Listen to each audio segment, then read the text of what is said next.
Sir ଆପଣଙ୍କୁ ନ୍ୟୁଜରୁମ୍ କୁ ସ୍ୱାଗତ କରୁଛି ସାର୍। କିଛି ଦିନ ହେବ ଦେଖିବାକୁ ମିଳୁଛି ରାଜ୍ୟରେ ବର୍ଷା ଏବଂ ତାତିରୁ ଆଶ୍ୱସ୍ତି ମିଳିଛି। ଆଜି କେମିତି ରହିବ ପାଗ? କାହିଁକି ନା ଆଜି ସକାଳୁ କଥା ଆମେ ଯଦି କହିବା ଖରା ହଉଛି, ପାଗ ମଧ୍ୟ ଭଲ ରହିଛି। କଣ କହିବେ ସାର୍?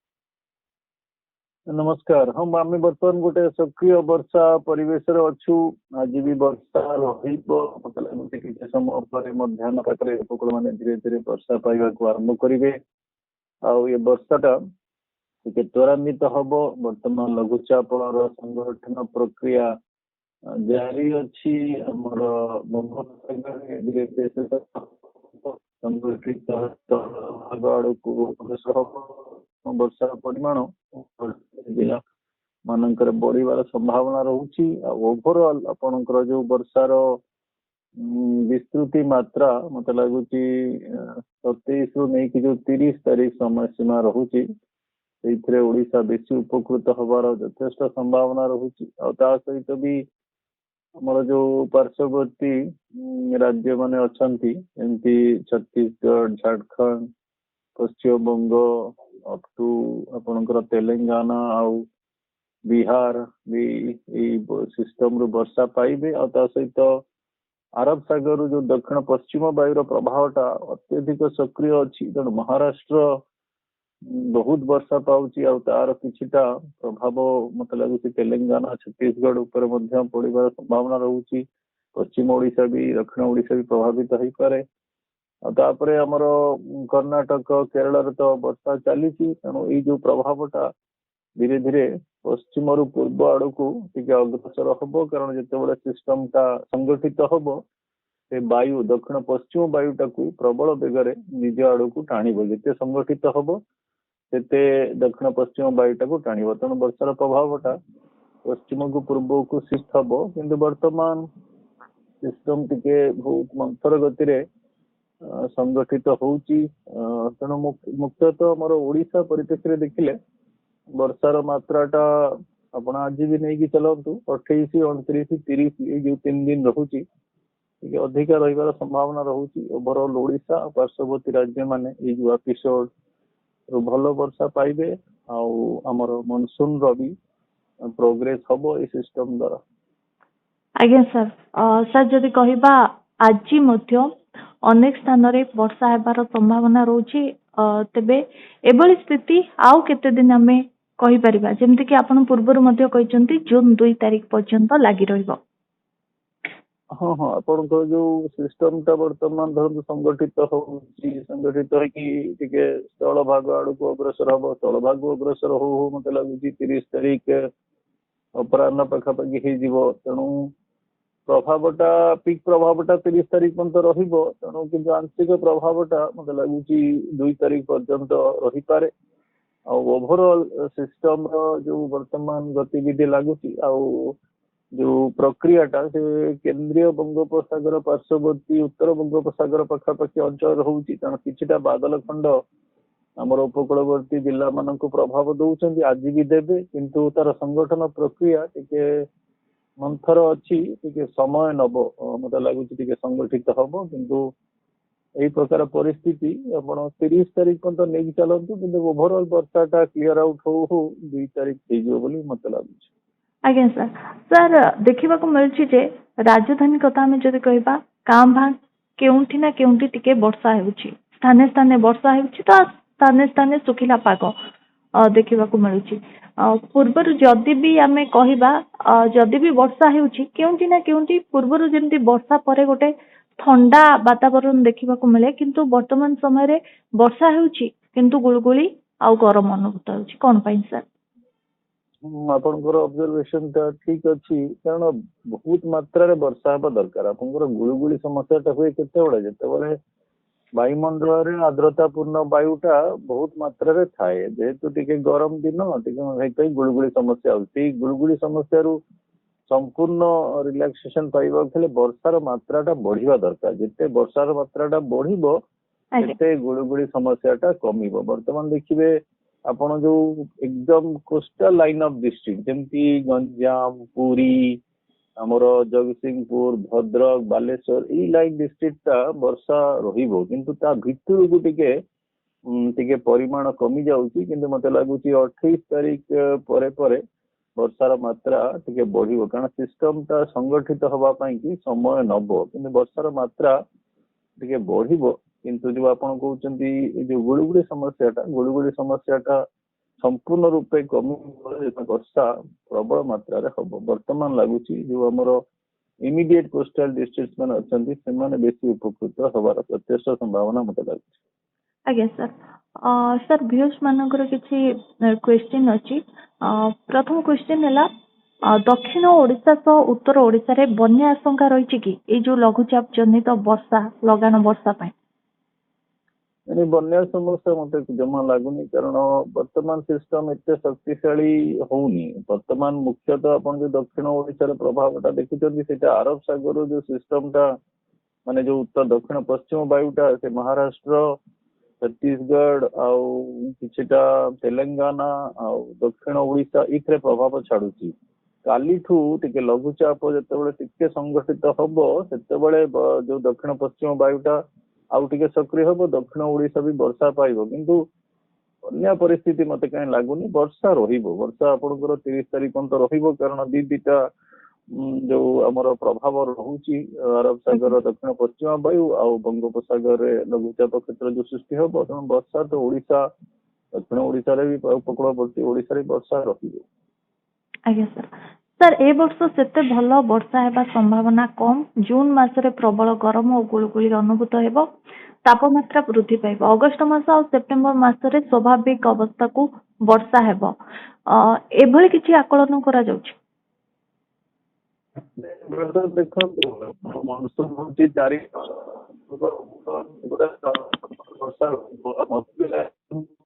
ଆପଣଙ୍କ ପ୍ରଥମ ଏପିସୋଡ ଟା 1-2 ଆଡକୁ ସରିଯିବ, ପୁଣି ଅଳ୍ପ ସମୟ ମତେ ଲାଗୁଛି ନିଷ୍କ୍ରିୟ ଅବସ୍ଥା ରହିବ। ଏତେ ଗରମ ପରିସ୍ଥିତି ମତେ କାହିଁ ଲାଗୁନି। ହଁ, ବର୍ଷା କମିଗଲେ, ବାଦଲ କମିଗଲେ, ଟିକେ ସୂର୍ଯ୍ୟ କିରଣ ରହିବ, ଟିକେ ସାମାନ୍ୟ ଗୁଳୁଗୁଳି ବଢିପାରେ, କିନ୍ତୁ ପୁଣି ମତେ ଲାଗୁଛି ଜୁନ ମାସରେ ଟିକେ ସକ୍ରିୟତା ବଙ୍ଗୋପସାଗର ରହିବ। ତେଣୁ ମତେ ସେମିତି କିଛି ପରିସ୍ଥିତି ଲାଗୁନି ଯେ ଜମା ବର୍ଷା ହବନି, ପୁରା ଦୁର୍ଭିକ୍ଷ ହେଇଯିବ, ମତେ ସେମିତି ପରିସ୍ଥିତି ଜମା ଲାଗୁନି। ମତେ ଲାଗୁଛି ବର୍ଷା ରହିବ, ଜୁଲାଇ ଅଗଷ୍ଟରେ ବି ବର୍ଷା ରହିବ। ଏଥର କୌଣସି ଆପଣ ବୈଜ୍ଞାନିକ ଦୃଷ୍ଟିକୋଣରୁ ହିଁ କହିବେ, ତାପରେ ପ୍ରକୃତିର ଯାହା କମ୍ପ୍ଲେକ୍ସିଟି ଅଛି ସେଟା ତ ଅନ୍ୟ କଥା। ବୈଜ୍ଞାନିକ ଦୃଷ୍ଟିକୋଣରୁ କୌଣସି ପ୍ରକାର ବାୟୁମଣ୍ଡଳରେ ଆଡଭର୍ସିଟି ଦେଖାଯାଉନି ଯେ ଗୋଟେ ବଡ ନିଷ୍କ୍ରିୟ ଫେଜ୍ ନେଇ ଆସିବ। ମତେ କାହିଁ ଲାଗୁଛି ଏଥର ଗୋଟେ ଭଲ ବର୍ଷା ଆମର ଓଡ଼ିଶାରେ ରହିବ। କିନ୍ତୁ ବର୍ଷାର ମାନେ ନୁହେଁ ଯେ 122 ଦିନ 4 ମାସ ଯାକ ସବୁ ପଞ୍ଚାୟତ ସବୁ ବ୍ଲକରେ ସବୁ ସମୟରେ ବର୍ଷା ହୁଏ, ସେମିତି କେବେ ହୁଏନି। ବର୍ଷାର ମାତ୍ରା ଗୋଟେ ନିଷ୍କ୍ରିୟ ସକ୍ରିୟ ଫେଜ୍ ଥାଏ। ବର୍ତ୍ତମାନ ସକ୍ରିୟ ଫେଜ୍ ଅଛି, ପୁଣି ନିଷ୍କ୍ରିୟ ଫେଜ୍ ଆସିବ, ପୁଣି ସକ୍ରିୟ ଫେଜ୍ ଆସିବ। ଓଭରଅଲ୍ ଆମର ଲାଗୁଛି ଓଡ଼ିଶା ବର୍ଷା ଭଲ ପାଇବାର ଯଥେଷ୍ଟ ସମ୍ଭାବନା ରହୁଛି। ସର୍ବଭାରତୀୟ ସ୍ତରରେ ବି ଭଲ ସମ୍ଭାବନା ରହୁଛି। ଆଜ୍ଞା ସାର୍। ସାର୍ ପ୍ରବଳ ବର୍ଷାରେ ମହାରାଷ୍ଟ୍ରର ମୁମ୍ବାଇ, ପୁନେ, ସୋଲାପୁର ବେହାଲ ହୋଇପଡ଼ିଛି। କେରଳ ଆଉ ଗୋଆରେ ବି ପ୍ରବଳ ବର୍ଷା ହେଉଛି, ହେଲେ ଓଡ଼ିଶାରେ ସ୍ଥାନେ ସ୍ଥାନେ ଝିପିଝିପି ବର୍ଷା ହେଉଛି। ତେବେ ଓଡ଼ିଶାରେ ଭାରି ବର୍ଷା ହେବାକୁ ଆଉ କେତେ ଦିନ ଲାଗିବ, କଣ କହିବେ? ଭାରି ବର୍ଷା ମାନେ ଆମେ ଯୋଉ କହୁଛନ୍ତି ଲଗାଣ ବର୍ଷା, ମତେ ଲାଗୁଛି ଆଜି ବି ଆମର ଯୋଉ ଉପକୂଳବର୍ତ୍ତୀ ଯୋଉ ଇମିଡିଏଟ ଡିଷ୍ଟ୍ରିକ୍ଟ ମାନେ ଅଛନ୍ତି ମତେ ଲାଗୁଛି ବର୍ଷା ପାଇବେ, ଏଥିରେ ଲଘୁଚାପଟା ସଂଘଟିତ।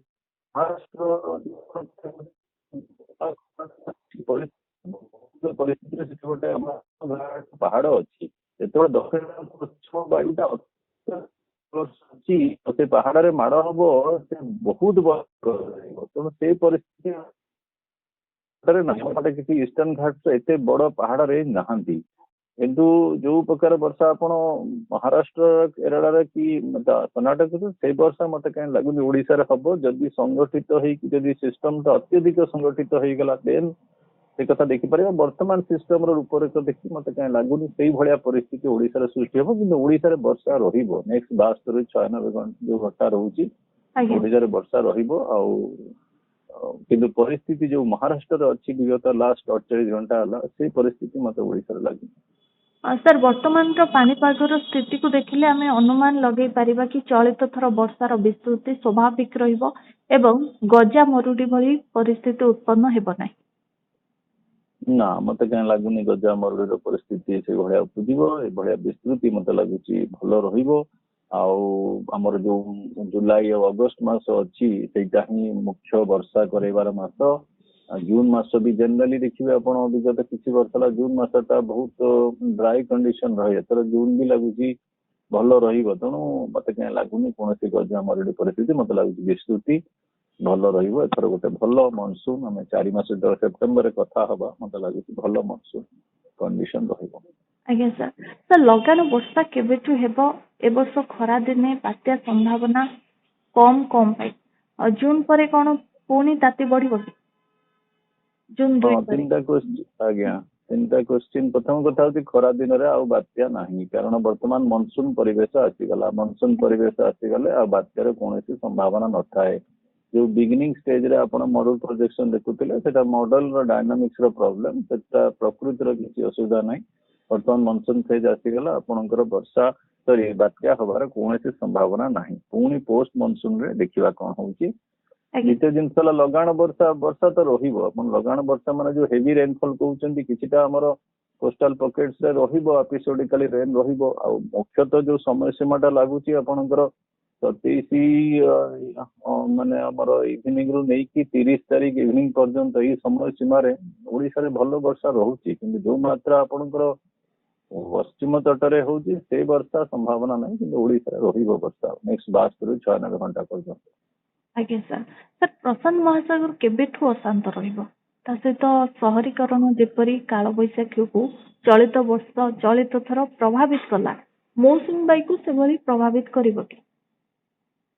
हाँ प्रथम क्वेश्चन जो पचार प्रशांत महासागर हाँ वर्तमान ये जो आप प्रभाव देखुंत मे 22 पर एटा संपूर्ण आम दक्षिण पश्चिम मौसुमी वायु द्वारा प्रभावित होती आधे प्रशांत महासागर बहुत कम रोल रोचे जदियो ये जो संगठन प्रक्रिया आमर चली बंगोपसागर किछिटा पूर्वा वायुर प्रभाव रोचे किंतु मुख्यतः आम जो मनसून 4 मास कंसिडर करा जाए प्रशांत महासागर बहुत कंट्रीब्यूशन थाए बड़ बड़ टाइफून सब लैंडफॉल करिकी बंगोपसागर आसी जाती से घूर्णिबल लघुचाप क्षेत्र सृष्टि हुए वर्षा हाणे वर्तमान प्रशांत महासागर सक्रियता नहीं मत लगुच जिते जून आम शेष सप्ताह कि जून मध्य भाग में पहुंचा प्रशांत महासागर किछिटा सक्रियता बढ़िबो आ ता प्रभाव भी टिके बंगोपसागर पड़ो। द्वितीय जिनस है जो आप कहले काल बैशाखी वर्षा शहरीकरण गोटे प्रकार गोटे फैक्टर थी पारे सबू फैक्टर मु मानुन जे शहरीकरण द्वारा होची कारण लार्ज स्केल कंडीशन एते स्ट्रांग रहिबो जे शहरीकरण हो कि समुद्र हो कि ये से परिस्थिति को से ओवरकम करि परिबो किछिटा मत लागु जे स्थानीय कारण शहरीकरण थी पारे किंतु लार्ज स्केल फ्लो जो पश्चिमा झड़ रहिला पछुक पछ से पश्चिमा झड़र विस्तृतिटा ये अन्य प्रकार रहिला मनसून रो जो परिवेश देखुचंदी मनसून गोटे लार्ज स्केल कंडीशन शहरीकरण रो किछिटा प्रभाव थी पारे किंतु एते देखंतु बॉम्बे जो वर्षा होची कि महाराष्ट्र केरला पूरा घाट रे वर्षा रहउची सेटा ओरोग्राफिक रेन तेणु शहरीकरण प्रभाव थी पारे सब जिन प्रभाव थी पारे किंतु बेसिकली जो दक्षिण पश्चिम वायुर प्रभावटा बहुत सक्रिय अच्छी तेणु सेटा मुख्यतः वर्षा दउची। आज्ञा सर सर जून 2 परे आउ थरे केबे मॉनसून लो प्रेशर स्टार्ट हेबो पश्चिम केंद्रीय बंगोपसागर? हाँ यहाँ तो वर्तमान प्रथम एपिसोड जून पुणी जून प्रथम जो ये एपिसोड सरीज पुणी द्वितीय एपिसोड टिके निष्क्रिय अवस्था रुणी लगुच छोट छोट घूर्णिबल क्षेत्र मतलब 7-8 पर रही पारे तेणु बंगोपसागर जून मसरे सक्रिय रहिबो मुख्यतः आमर बंगोपसागरटा पश्चिम प्रशांत महासागर उपर बहुत निर्भर करिथाए किंतु वर्तमान पश्चिम प्रशांत महासागर सक्रिय हो मत लगुच जून मध्य भाग हो बंगोपसागर भी सक्रिय रहिबो किंतु जो सिस्टम टा वर्तमान नेक्स्ट 72 घंटे जो प्रभाव दब मत लगुच से शक्तिशाली सिस्टम अच्छी तापर भी सिस्टम रहिबो जून मध्य भाग बड़क मत लगुच रहिबो। आज्ञा सर सर आउ गोटे क्वेश्चन रही जमती कि 2 तारिख रु 15 तारिख मध्य जाजपुर जिले में केमिति पाग रहिबो जाजपुर जिलार केउं अंचल रे उपकूल रे जाउछि केउं केउं अंचल गुडिक एवं आभ्यंतरीण रे केउं केउं अंचल गुडिक जाउछि?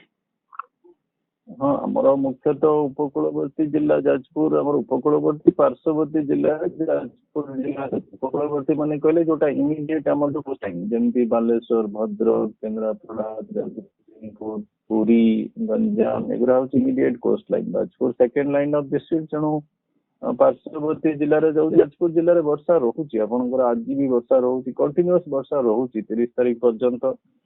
ଆଉ ମୁଖ୍ୟତଃ ଆମର ଯୋଉ ଲଘୁଚାପର ଯୋଉ ସଂଗଠନ ପ୍ରକ୍ରିୟା, ସେଇଟା ହିଁ ମୁଖ୍ୟତଃ ବର୍ଷାର ମାତ୍ରାକୁ ଡିସାଇଡ୍ କରିଥାଏ। ଆଉ ମୋଟାମୋଟି ଯେତେବେଳେ ଆମେ ଆଉ ଗୋଟେ ଯୋଉ ଆପଣ ପଚାରିଲେ ଆଭ୍ୟନ୍ତରୀଣ ଜିଲ୍ଲା ମାନେ ଇଣ୍ଟେରିୟର ଯୋଉ ଜିଲ୍ଲା ମାନେ ଆମର ରହୁଛନ୍ତି, ଯୋଉମାନେ ସମୁଦ୍ରରୁ ଟିକେ ଭିତରକୁ ଅଛନ୍ତି, ଯେମିତି ଆମର ପାର୍ଶ୍ୱବର୍ତ୍ତୀ ଛତିଶଗଡ଼, ପାର୍ଶ୍ୱବର୍ତ୍ତୀ ଝାଡ଼ଖଣ୍ଡ, ସେଇ ସବୁ ଜିଲ୍ଲା, ପାର୍ଶ୍ୱବର୍ତ୍ତୀ ଆନ୍ଧ୍ରପ୍ରଦେଶ କି ତେଲେଙ୍ଗାନା, ସେଇ ସବୁ ଜିଲ୍ଲା ଆଭ୍ୟନ୍ତରୀଣ ଜିଲ୍ଲାରେ ପରିଗଣିତ ହୋଇ ଯାଜପୁର ଓଭରଅଲ୍ ବର୍ଷା ରହୁଛି। ଆଜ୍ଞା ସାର୍, ତାପରେ ଅଛି ଟୋର୍ନାଡୋ କ୍ଲାଉଡ କେମିତି ହୁଏ? ଏ କ୍ୱେଶ୍ଚିନ୍ ର ଆନ୍ସର ଆମେ ହୁଏତ ପୂର୍ବରୁ ଦେଇ ସାରିଛେ। ବାଲେଶ୍ୱର ଜିଲ୍ଲାରେ ହାଲୁକା ବର୍ଷା ହେଉଛି, ଭାରି ବର୍ଷା କେବେ ହେବ? ହଁ, ବାଲେଶ୍ୱର ଜିଲ୍ଲା ମତେ ଲାଗୁଛି ବେଶୀ ପ୍ରଭାବିତ ହେଇପାରେ ନେକ୍ସଟ 72 ଯୋଉ ଘଣ୍ଟା ଆସୁଛି, କାରଣ ଯୋଉ ସଂଗଠନ ପ୍ରକ୍ରିୟାରେ ଯୋଉ ଇମିଡିଏଟ୍ ଆମର ଯୋଉ କୋଷ୍ଟାଲ ଡିଷ୍ଟ୍ରିକ୍ଟ ମାନେ ଆସୁଛନ୍ତି, ସେଥିରେ ବାଲେଶ୍ୱର ଜିଲ୍ଲା ଅନ୍ତର୍ଭୁକ୍ତ। ତେଣୁ ବାଲେଶ୍ୱର ଜିଲ୍ଲାରେ ମତେ ଲାଗୁଛି ଟିକେ ଅଧିକା ବର୍ଷା ରହିବ ନେକ୍ସଟ 72 ଘଣ୍ଟା 96 ଘଣ୍ଟା ଯୋଉ ସମୟ ଆସୁଛି। କାରଣ ତାର ଯୋଉ ସେଇଟା ଟିକେ ରାସ୍ତାରେ ପଡୁଛି ଆମର ଘୂର୍ଣ୍ଣିବଳୟ ଲଘୁଚାପ କ୍ଷେତ୍ରର, ତେଣୁ ବାଲେଶ୍ୱର ଜିଲ୍ଲାରେ ବେଶୀ ବର୍ଷାର ସମ୍ଭାବନା ରହୁଛି। ଆଜ୍ଞା ସାର୍, ସାର୍ ଆଗରୁ କିଛି ଇୟର୍ସ ପୂର୍ବରୁ ଯେମିତି 5 ଦିନ 7 ଦିନ ବର୍ଷା ଲାଗି ରହୁଥିଲା, କିନ୍ତୁ ଏବେ ସେଭଳି ଆଉ ଦେଖିବାକୁ ମିଳୁନି, କଣ ପାଇଁ ସାର୍? ହଁ, ଏଇଟା ଭଲ ପ୍ରଶ୍ନ ପଚାରୁଛନ୍ତି। ଏଇଟା ହିଁ ବିଜ୍ଞାନ, ଆଉ ଏଇଟା ହିଁ ସବୁ ମନସୁନର ଯୋଉ ମିଷ୍ଟ୍ରିୟସ୍ ସିଚୁଏସନ, ଆମେ ଯୋଉ କହୁଥିଲୁ ଯୋଉ ଲଗାଣ ବର୍ଷା 4-5 ଦିନ ରିଲେଣ୍ଟଲେସ୍ ବର୍ଷା ହୁଏ, ସେଇ ବର୍ଷା ବର୍ତ୍ତମାନ ରହୁନି, କିନ୍ତୁ ବର୍ଷା ରହୁଛି। ଦେଖନ୍ତୁ ପଶ୍ଚିମ ତଟରେ ବର୍ତ୍ତମାନ କେମିତି ବର୍ଷା ହଉଛି, ଇଣ୍ଟେନ୍ସ ବର୍ଷା ହଉଛି, କିନ୍ତୁ ଆମେ ଯୋଉ ପୂର୍ବ ତଟରେ ଦେଖୁ ଲଘୁଚାପ ଘୂର୍ଣ୍ଣିବଳୟ କ୍ଷେତ୍ର ଟିକେ ଶକ୍ତିଶାଳୀ ଅବପାତ, ଗଭୀର ଅବପାତ ହେଇକି ବହୁତ ବର୍ଷା 2022ରେ ମତେ ଲାଗୁଛି ଗୋଟେ intense monsoon back to back system ବନ୍ୟା ପରିସ୍ଥିତି ସୃଷ୍ଟି କରିଥିଲା। ସେଇଟା ଉପରେ ଅଧିକା ଗବେଷଣା ହବା ଦରକାର। ବର୍ତ୍ତମାନ ମୋଟାମୋଟି ଲାଗୁଛି ଯୋଉ ସଂଗଠନ ପ୍ରକ୍ରିୟା ଚାଲିଛି, ଏଇ ଯୋଉ ସିଷ୍ଟମର ବର୍ତ୍ତମାନ ଆମେ ଯୋଉ 72 ଘଣ୍ଟା ଆଗକୁ କଥା ହଉଛୁ, ସେ ବି କିଛିଟା ବର୍ଷା ଦବ। କିନ୍ତୁ ହଁ, ଓଭରଅଲ୍ ଆପଣ ଯୋଉ କହୁଛନ୍ତି ଯୋଉ ଲଗାଣ ବର୍ଷା ହୁଏ, ସେଇଟା ଟିକେ ମତେ ଲାଗୁଛି କମି ଯାଇଛି। ଆଜ୍ଞା ସାର୍, ତାପରେ ରହିଛି କ୍ୱେଶ୍ଚିନ୍, ରେନ୍ ପରେ ଫଗ୍ ହୁଏ କି ହିଟ୍ ୱେଭ୍ ଆଉ ଆଣ୍ଡ କୋଲ୍ଡ ୱେଭ୍, କଣ ହ୍ୟୁମିଡିଟିରୁ କଣ ଡ୍ୟୁ ହୁଏ କି? ତ ଏ ସବୁର ପ୍ରଶ୍ନ ଆମେ ଆମର ପୂର୍ବ ଭିଡ଼ିଓ ମାନଙ୍କରେ ଦେଇ ସାରିଛୁ। ଯଦି ଆପଣ ଚାହାନ୍ତି ପୂର୍ବ ଭିଡ଼ିଓ ଦେଖି ମଧ୍ୟ ଆନ୍ସର ଜାଣିପାରିବେ। ତ ସାର୍ ବହୁତ ବହୁତ ଧନ୍ୟବାଦ ଆପଣଙ୍କ ଆଲୋଚନା ପାଇଁ।